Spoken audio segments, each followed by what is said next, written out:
Hello and congratulations on getting access to this video course on on-page SEO for WordPress sites. This is video number 1, and we're going to talk about what's inside this video course. Now, before we do that, and before I give you a quick overview, what I want to do is talk about mindset, because I'm a big believer that if you're in the wrong mindset, then even if you have this video course, even if you try to implement a few things, it's ultimately going to hold you back. And I've seen this time and time again.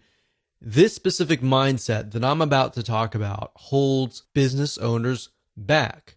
And we don't want to see that happen to you. We want to see you succeed as much as possible. Here is the mindset. The mindset is that people make the assumption that every single SEO technique and rule changes rapidly so that what worked 15 years ago doesn't work now. Now, I will say a large majority, yes, it's true that search engine optimization does change rapidly every single month. Now, at the same time, and yes, that is true to a certain extent, but there are basic fundamentals that Google and other search engines look for that still hold true today, that still work today. So let me repeat that. Not everything has changed. It might have changed slightly. But if you get into that mindset of, oh, everything changes, everything that used to work 10 years ago doesn't work now, then you're putting yourself in a dangerous position simply because you will forget the basics. Now, there are a lot of basic fundamental SEO rules, but we're really going to focus on 5 factors, and I'll talk more about that later down the road. So we're going to be focusing on these factors that haven't changed, or if they have changed, they've only changed very, very slightly in the last decade. So make sure that you're not in this mindset, otherwise it will prevent you from actually moving forward. So here's a quick overview of what's inside this video course. Of course, this is video number 1, which is the introduction. Video number 2 is going to be the main focus. So we're going to make sure that you have a clear view of what we're going to talk about. Video number 3, we're going to talk about 5 important factors that you definitely should implement in your WordPress site. Video number 4, we're going to talk about the URL structure, such as what should your domain look like, what should the URL look like, and all of that. Video number 5, we're going to talk about body text structure. Video number 6, we're going to talk about image optimization and basically how to make your images more search engine friendly. Video number 7, we're going to talk about title optimization and how long your title should be. Video number 8, we'll talk about metadata optimization and how that can affect what text and what information will show up on these search engines. And of course, last but not least, this is sort of a bonus, but in video number 9, I'm going to talk about the top 2 WordPress plugins that we highly recommend that you install. So once you understand these 5 important factors and you've actually implemented them yourself, then you can actually automate things, but automating things doesn't really help you in the long run. It's sort of like a shortcut. Without understanding the basics and the fundamentals, you're actually hurting yourself. You're not really going to know why you're ranking. All right. So here's what you're going to need. You're going to need to have a WordPress site. If you don't have a WordPress site, these fundamentals still hold true as well. But most of what I'm going to be showing you is how to implement these 5 factors into your WordPress site. You're also going to need to have a general idea of what the general keyword is that you want to rank on. And then, of course, you want to have a list of specific keywords related to that general keyword. And the reason why you need to have these in hand is because you're going to use these in your body text, your title text, your metadata text, and even your image alt tag text. So you're also going to need access to content, written text, and or images to create your post. Now, if you don't have all this information right now, that's fine, but you're definitely going to need it eventually. So with that said, let's move on to video number 2. Hello and welcome back. This is video number 2, and in this video we're going to talk about the main focus so that you have a better, clear view of what we're going to talk about in this video course. You see, because on-page SEO is such a broad term that literally covers a lot of areas of your website, both the front end, such as the text, the content, and all of that, and the back end, like sitemaps, the XML sitemap, and all of that. Really, the main focus of this course is to help you make your front end of your WordPress site more SEO friendly. And what that means is we're going to focus specifically on how to make your overall WordPress site structure, your posts, your pages, more search engine friendly. So the goal is that when Google and other search engine robots come to your site, they will know what your site is all about. Now, by robot, what I mean by that is that Google usually will send out computers, which are called bots, and they'll come and scan your website and try to figure out what your site is all about. Now, the truth of the matter is that too many people skip over this because it isn't exciting.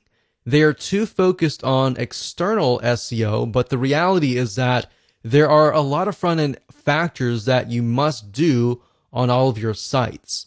So by skipping out on these fundamental steps and just focusing on things like backlinking, you're really going to miss out on a lot, because when Google comes to your site, if your site is not search engine friendly and you've just got a lot of backlinks, then yes, you do have a lot of votes that your site might be good, but at the same time, it's like, okay, this is a popular site, but what is the site all about?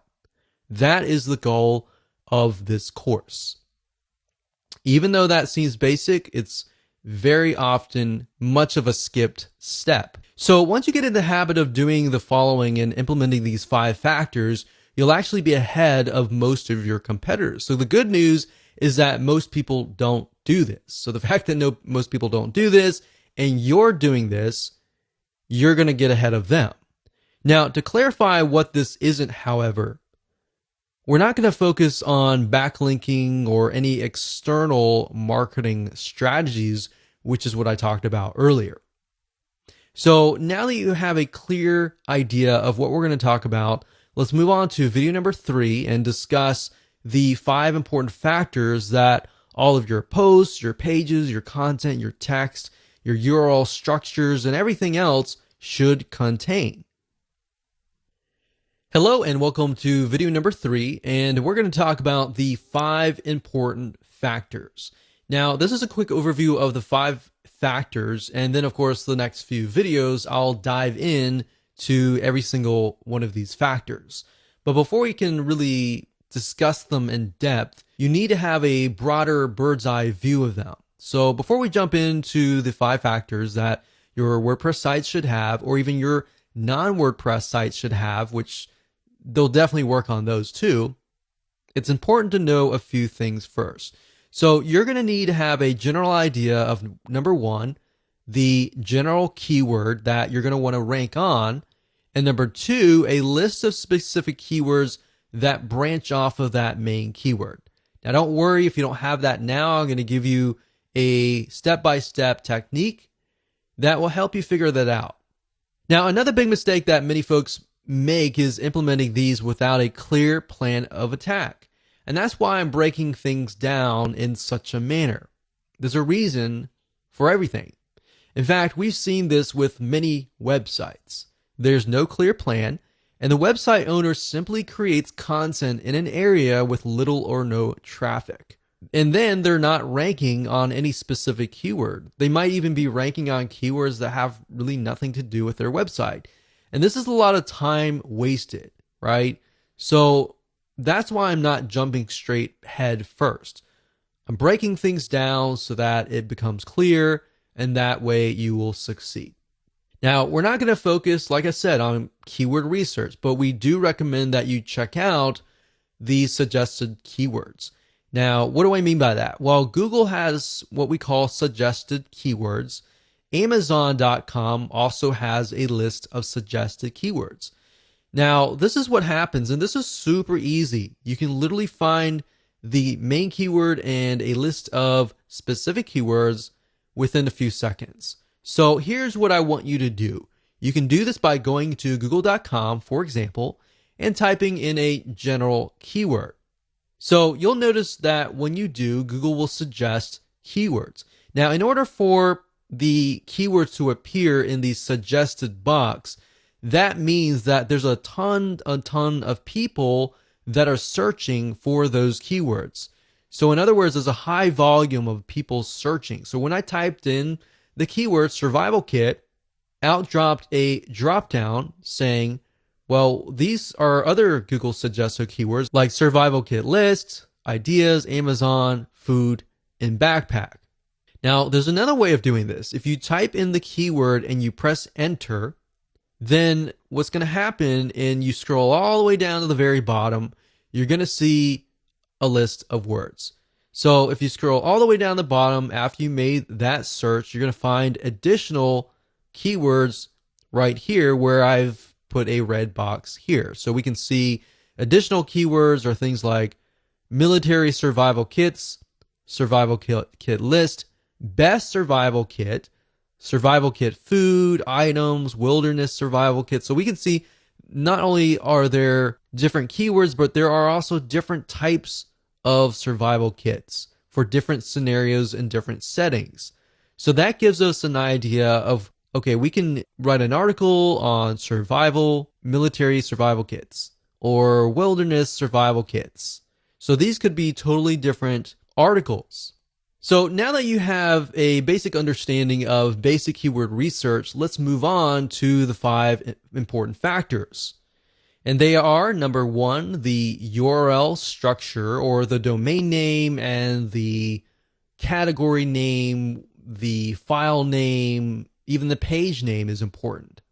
And this is what shows up in the address bar at the very top. Whenever you go to any website, you see the domain name, the page name, and all that in the search bar at the top. That is the URL structure. Now, the URL structure is very important because it tells Google and other search engines, are you a brand? Are you a specific keyword? What is your website about? Now, that's just one element. There's a lot of other elements as well. Number 2, we have the body text structure, which contains basically everything on your post or your page in terms of content. So this contains both written text that you use in your posts and pages, and there's more than just slapping a bunch of content for everyone to see. So there's a lot that goes into this. So I'm going to show you, I'm going to break things down so you have a better idea of what you should include in your body text structure. Number 3, we got image optimization. What this means is making your images more search engine friendly. So just like body text, when it comes to images, Google and other search engines are not going to know right off the bat what they are. So you need to do your best to help them figure out what the images are all about.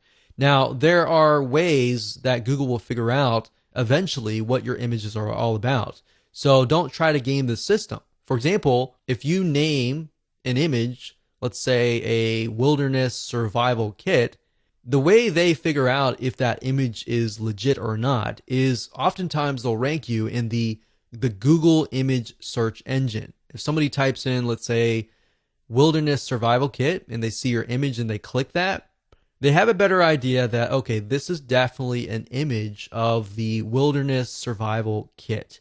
And that will actually help you in the long run. So don't try to game the system and name an image something that it's not.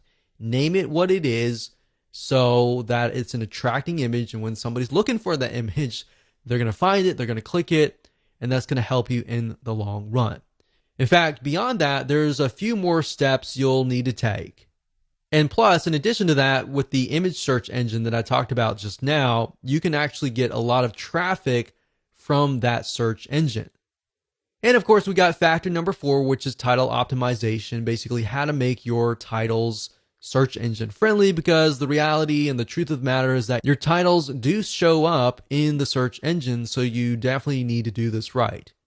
Otherwise, you're going to attract the wrong person.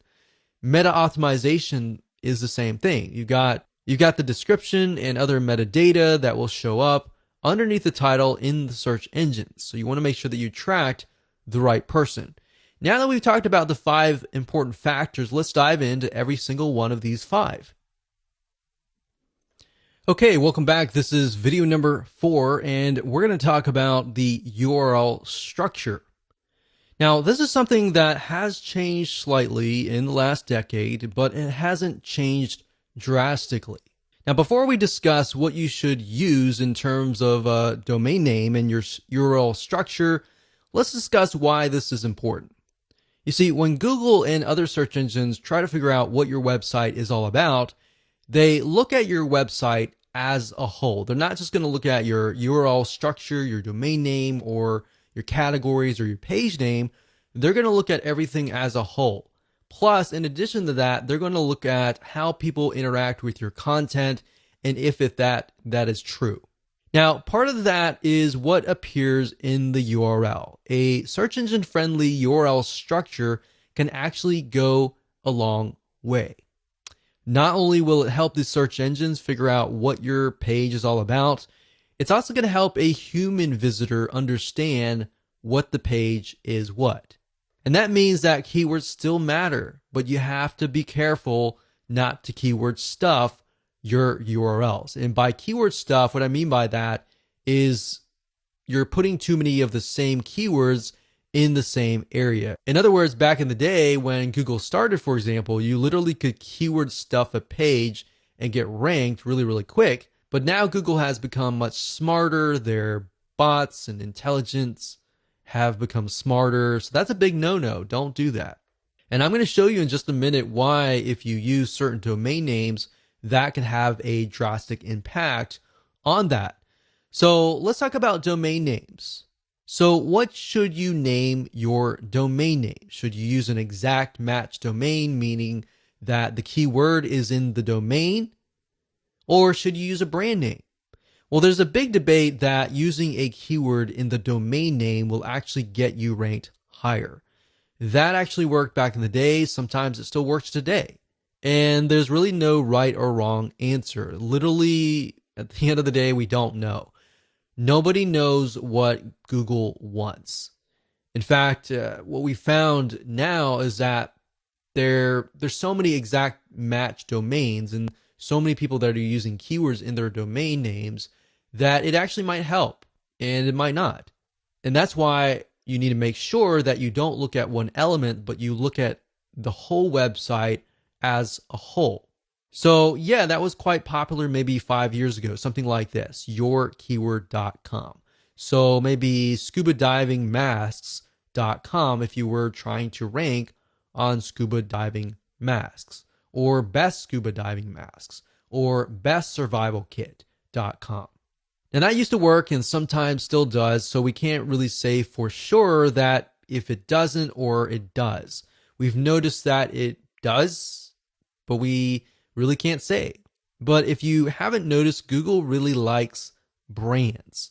They love brands. And the reason why they love brands is because brands are here to stay. If you look at a brand, it becomes a culture and it's got a following. And that's why Google loves brands. Something like this, yourbrandname.com.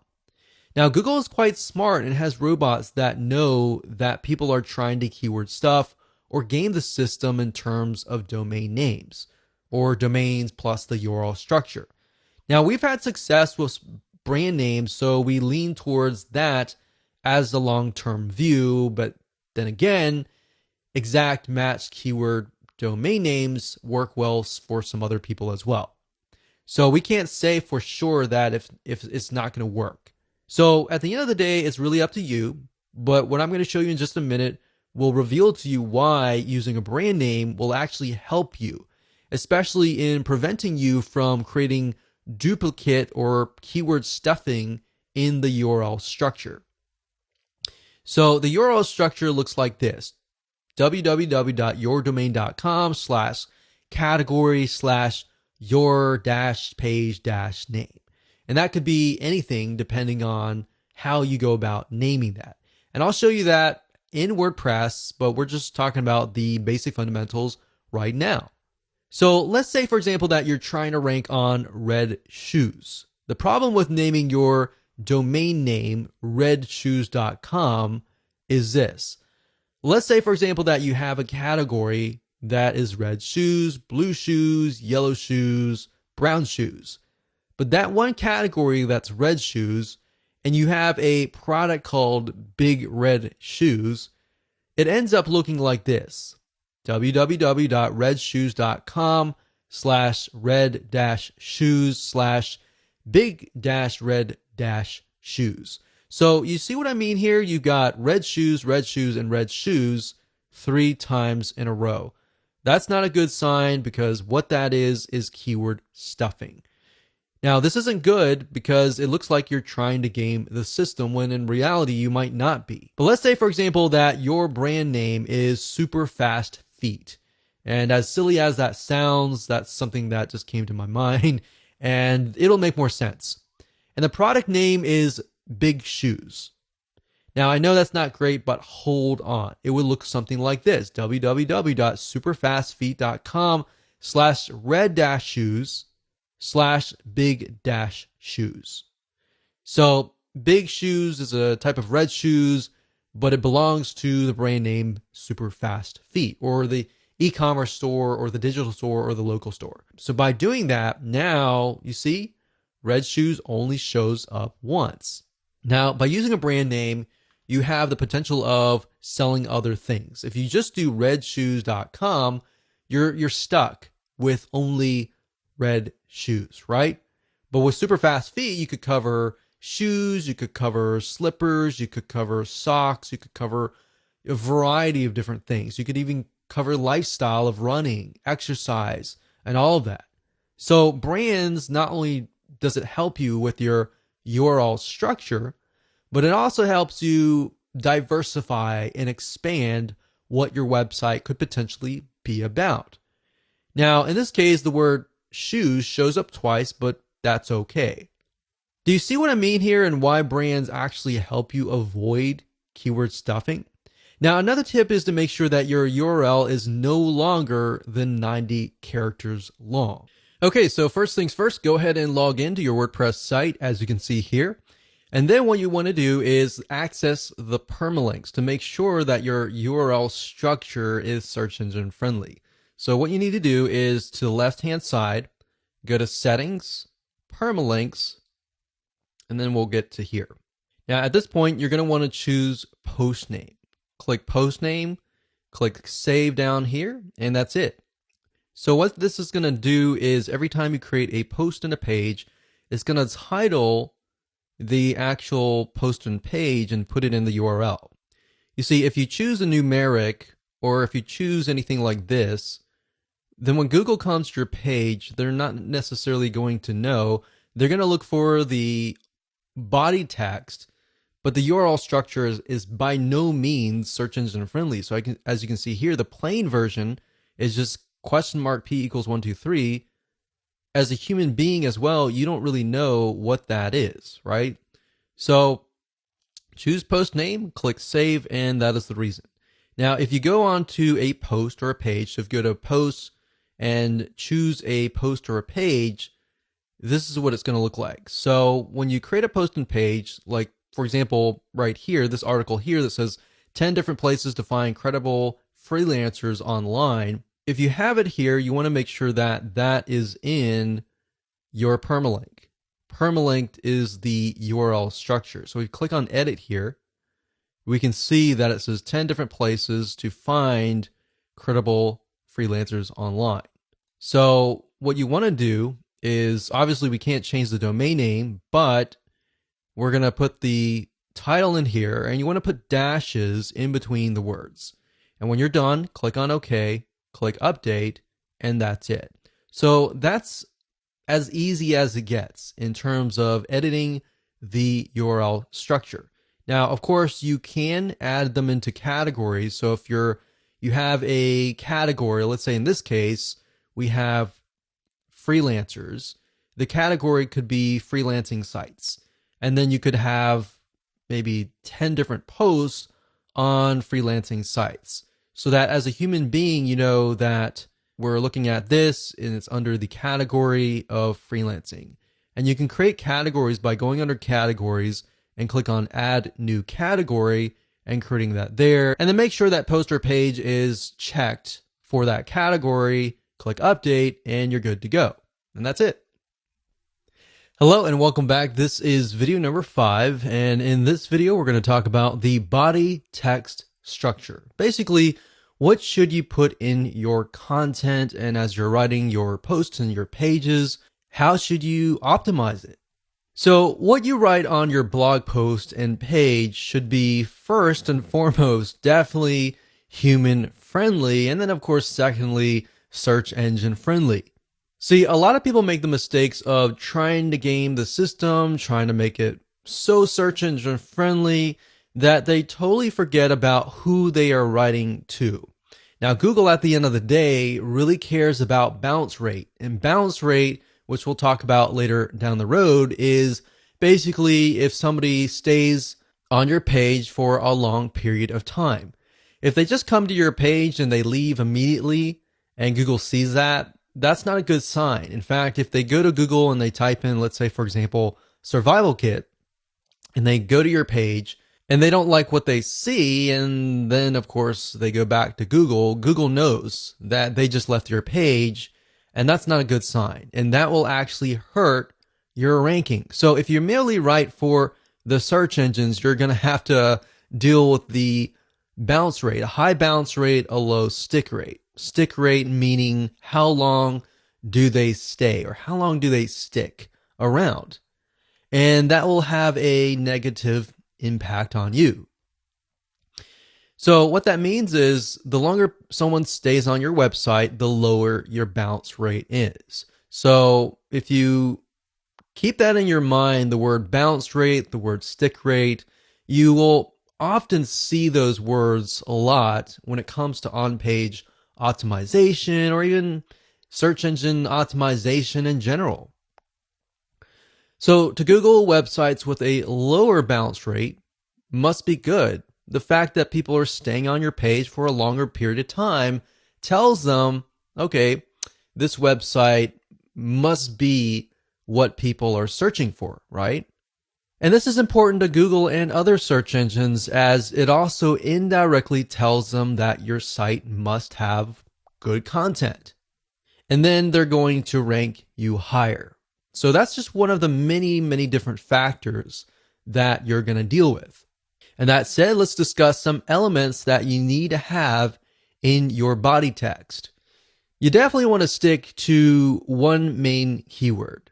And you want to have that main keyword definitely in the title of your page and throughout your page.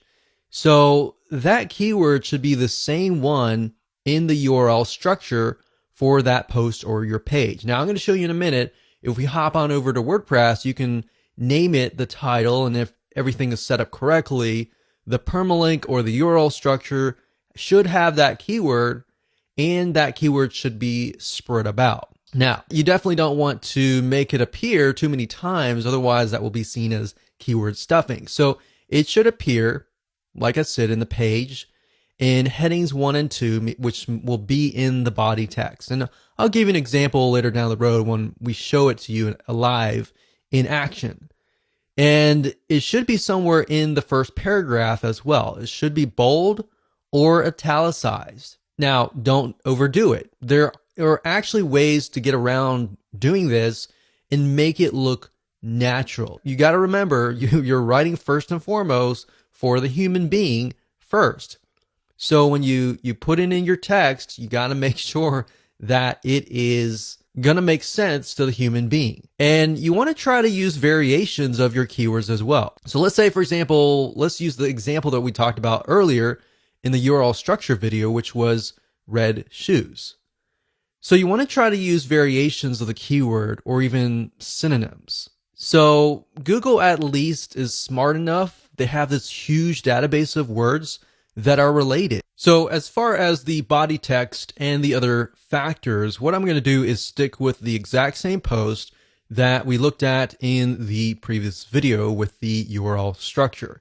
So up at the top, if we say that our main keyword is maybe find credible freelancers or places to find, maybe that's our keyword, places to find credible freelancers, then what we want to do is we want to make sure that it's in the heading 1 and 2.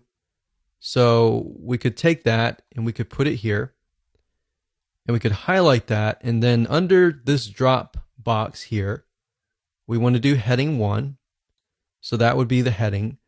And then you want to make sure that it's heading 2, but we can do that later. So you want to make sure that it is in the first paragraph. So it says, are you looking to outsource some of your work so that you can focus on your business better?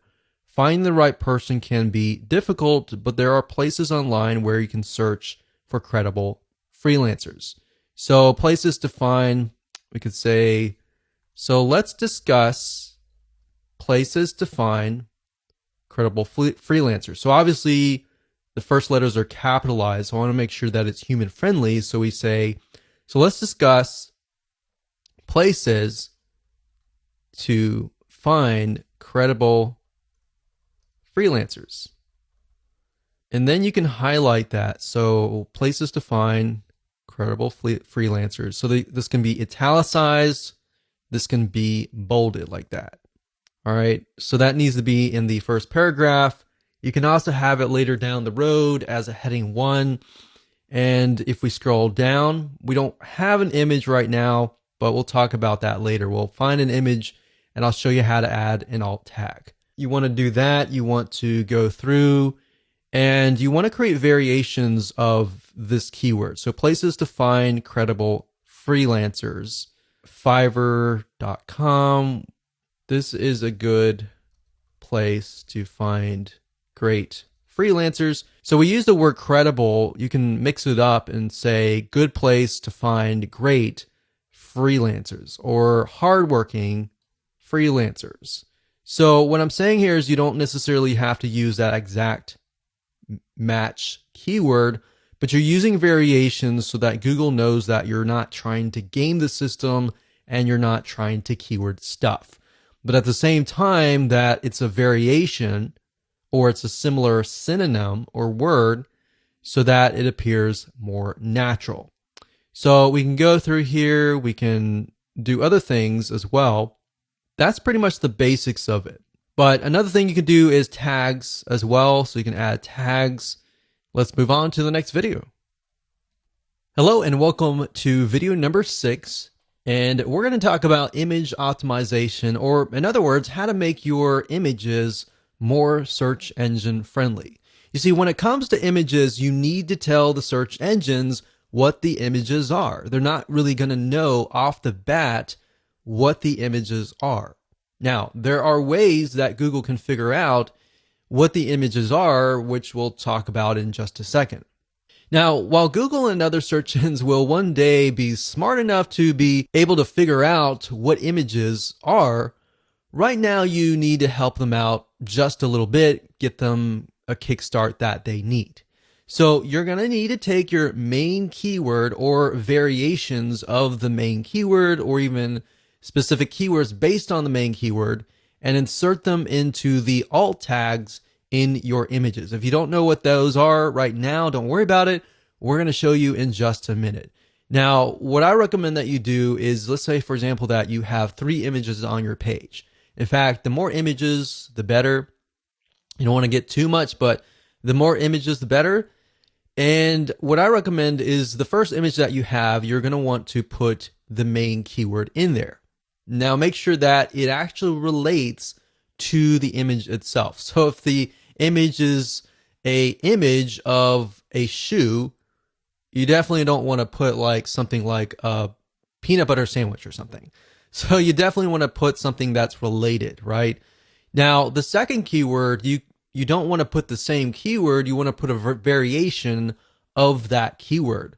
Or based on what we talked about earlier, having the main keyword and then of course having keywords related to that keyword, you can put those in the other images.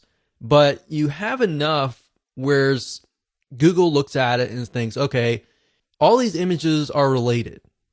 Now, there are other ways that Google can figure out if those are legit.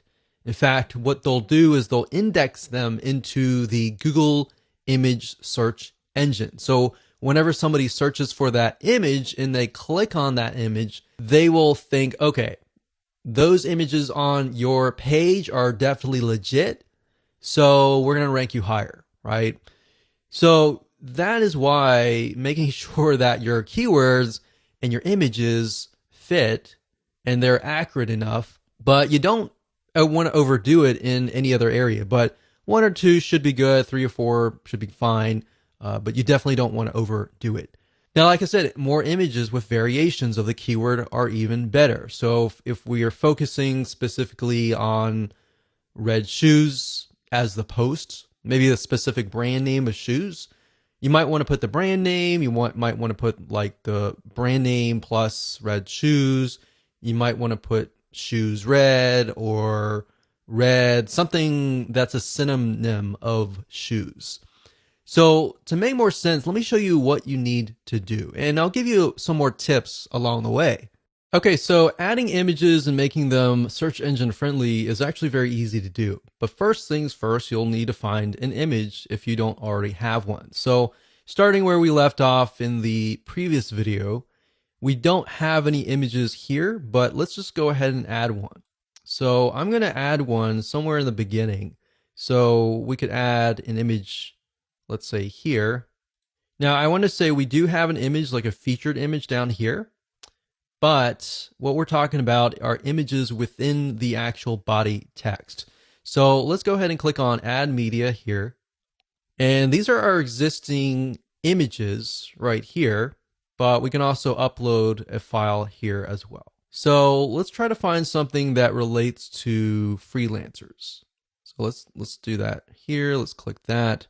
So right here it says title, caption, alt text, and description. Now by default, as you can see here with an image, it shows something like code.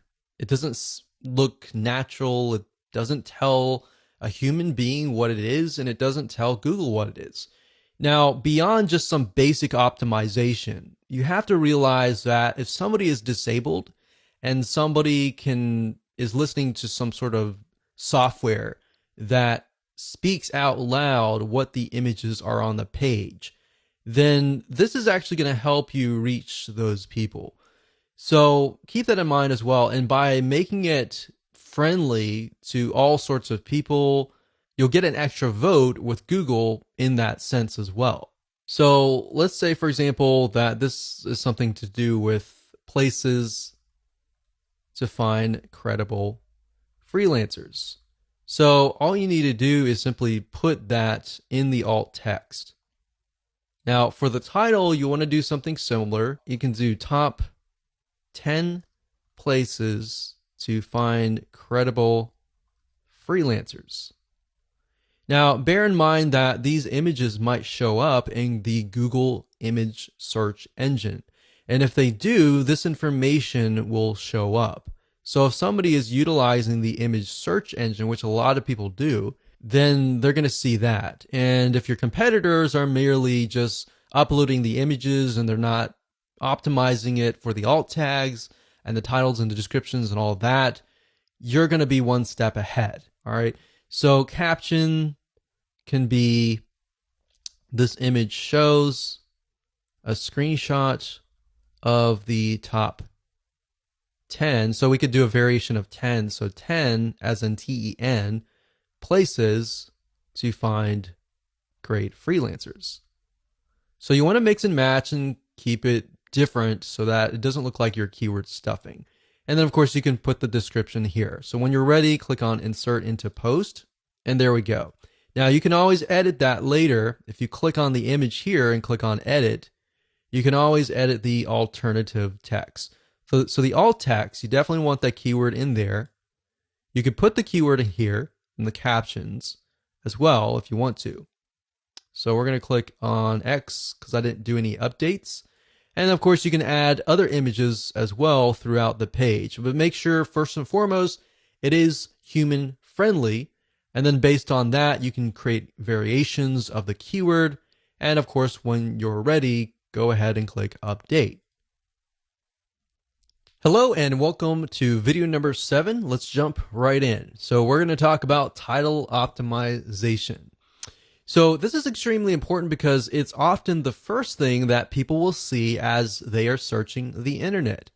So if you imagine you go to google.com and you type in a keyword, whatever that is, and you're going to see the titles and then you're going to see the descriptions of each and every single website, or with YouTube, you're going to see the titles, the descriptions, and of course the image. So based on the media in general, they're all going to have titles. So having the right titles is important. So like I said, this is really extremely important because that's the first thing that they're going to see. And you're going to want to make sure that you're ranking on the keyword that is in the title. And then of course, when they get to the page, you want to make sure that the content fits the title. So you want to be congruent all the way. The more that you're congruent, they're going to get what they typed in. They're going to trust you, and then they're likely to take action if that is the case. So this needs to be set for all of your posts or your pages. And you really need to think clearly and carefully about this, because we have seen in a lot of cases where people just name it, whatever comes to their mind. And what ends up happening is you work so hard to create the content and you attract the wrong person and they come to your post or page and you wonder why nobody is taking action, right? So this is the exact same keyword. And to make it easier for you to be congruent, if you take the keyword that's in your URL structure, that's in your title, make sure that it's in your title somewhere, because that's what your viewers are searching for. Now, sometimes people will put the keyword straight up in the beginning and they'll put the keyword dash whatever. But what I recommend that you do is put the keyword in the title, but you want to make sure that it sounds right. It's got to be human friendly first, and then of course secondary search engine friendly second. Because at the end of the day, and the way Google is moving towards long-term wise is towards engagement, more social engagement, people engagement. That is what is important to them. Because at the end of the day, if you think about it, their goal is for people to search, find what they want. So they want to make sure that they connect you to the right person. And all they really care about is they don't really care about you. They care more about the customer, who is the person who is searching, right? So as long as you're on the top 10 of the Google search engine for that keyword, and that keyword is appearing in the title, it's highly likely that the prospect will click through your website. Now, as basic as this sounds, I want to make sure that you understand that it's important. Most of your competitors are not really going to do this. And if they are, they're going to miss something along the way, right? What we've seen over the years is sometimes they'll have the title right, they'll have the URL structure right, but when people go to the content, it just doesn't make sense. So as long as you're congruent from the keyword to the title, to the poster page, to the content itself, to the call to action, to the product, everything is congruent from that point in the beginning to the end, you're most likely going to gain the trust of the prospect, and you're most likely going to get the conversion. That's the most important thing.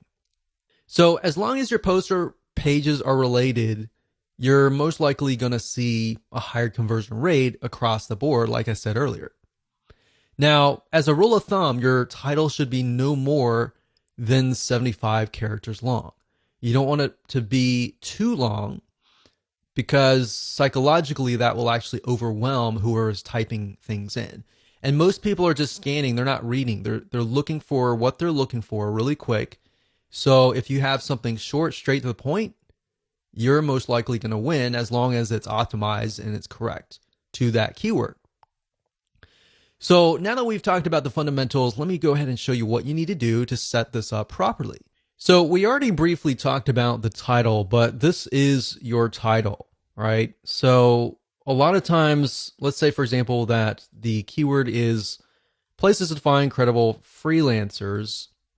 Sometimes you'll find people do something like this, places to find credible freelancers. And then, of course, they'll put the keyword first and then they'll put a sentence. You can do that if you want to. There's no proof that it doesn't work, it works or anything like that.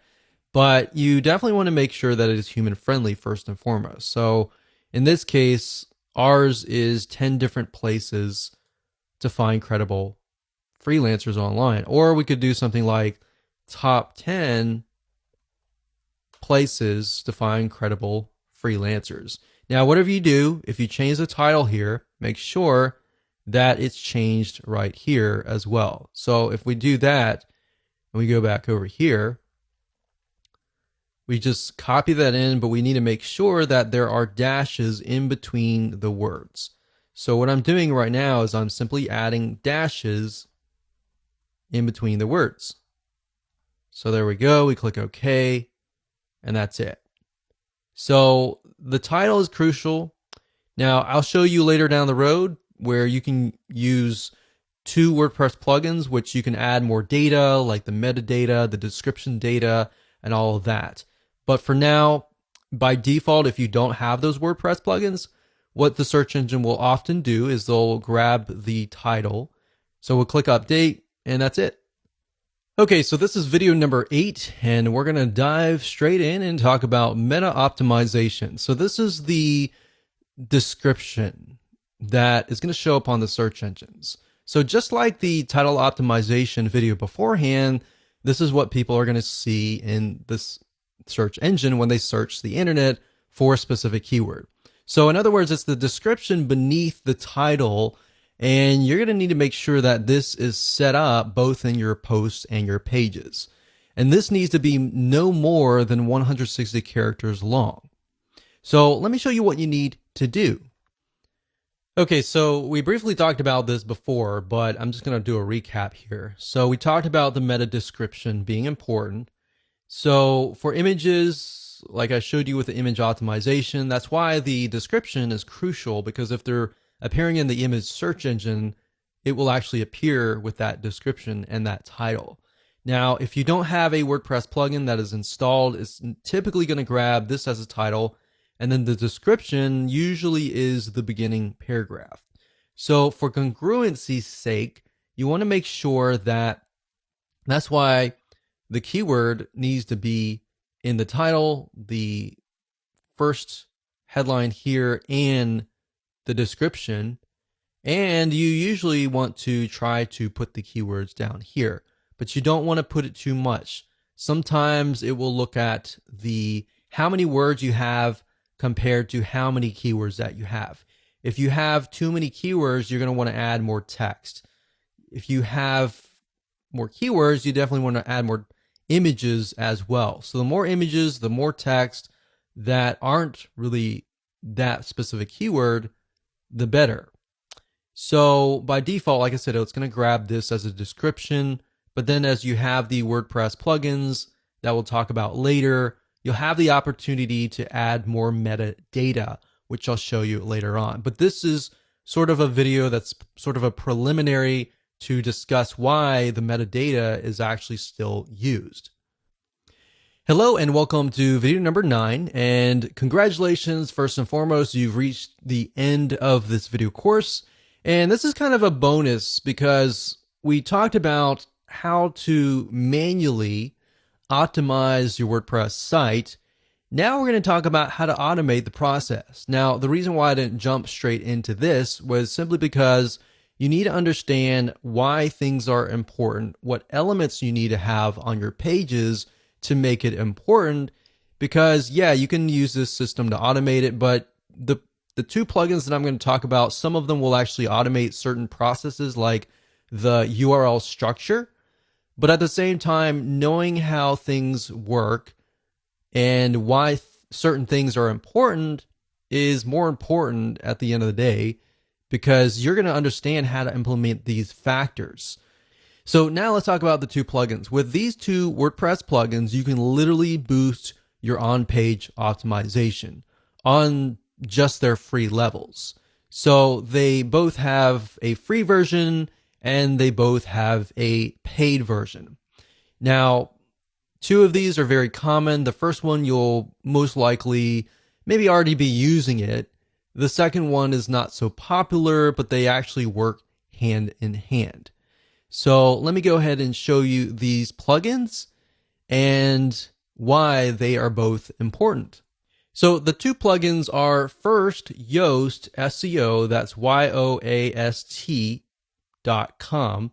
And if you go here, you can get a better idea of what it's all about. But this is one of the most popular SEO plugins, and this will actually help you optimize your site automatically. So now that you understand the basics, the title, the description, and all of that, a lot of times what Yoast will do is if you just create a title and you put that in the title of the WordPress post or page, you click update, it'll automatically fill in the permalink or the URL structure.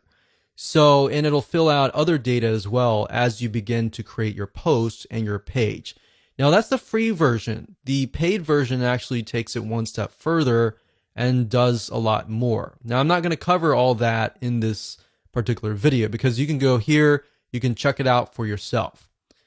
Now, if you want to figure out how to install it, it's very easy. All you have to do is go to your WordPress site here and go to add plugins under plugins, type in the word Yoast, and you'll see it right here.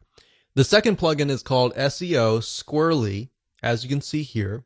So you can do a Google on this, but if you type in SEO Squirrely, that's SEO Squirrly. And if you go here, then you can actually download the plugin, and there's a free version, which is, in my opinion, we've tested it out, and the free version is really, really good. And what SEO Squirrely focuses on is schema. And schema is necessary because that's the way of the future, and it tells search engines what your site is all about and more information than that. But the short answer is it just helps optimize your site in a much better way. And now, when you go to SEO Squirrely, it'll say, you know, our plugin is better than Yoast. And then, of course, Yoast, sometimes you might see an article out there. I haven't seen one, but I'm sure there's a comparison. And you'll see that they're going against each other. But at the same time, you can either do Yoast or you can do SEO Squirrely. Now, what we've found is SEO Squirrely focuses on schema, like I said, and schema is just a way to make your site appear in the search engines where people will click on your link. So if you've seen, for example, the ratings, the 5-star ratings that appear in the search engine, that is based on schema. And there's a lot of other different little elements where if you've got on your page like images and videos and all that, SEO Squirrely will automatically optimize those media types on your page. And we found that we've actually tested this one and Yoast together, and they actually work hand in hand. Now, they can run into each other based on like the title and the meta description and all that, and they can conflict in that realm. But at the end of the day, you kind of need to just pick and choose which one you want to go with and just go with one. So Yoast, I can tell you, will pretty much do everything that we talked about. SEO Squirrely as well. They typically are focused on different areas. So my take on that is just install them both and just see what happens and use them both and go from there.